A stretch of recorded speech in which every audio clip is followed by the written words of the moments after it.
In order to make a managed WordPress site live, you need to make sure the DNS is properly configured to point to your new site. The first thing you will need is the IP address for the site. You can find the IP address in the Managed WordPress panel. It will be on the right side of the details for the site.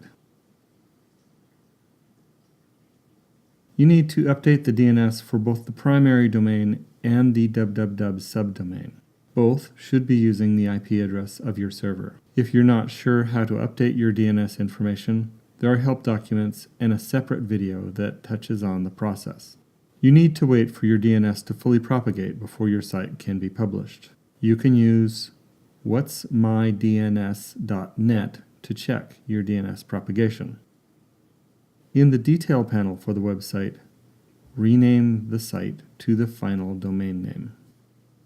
This will make sure that any reference to your old site has been updated and will also register an SSL certificate for the site. Once that's done, you'll be able to access the site using the primary URL.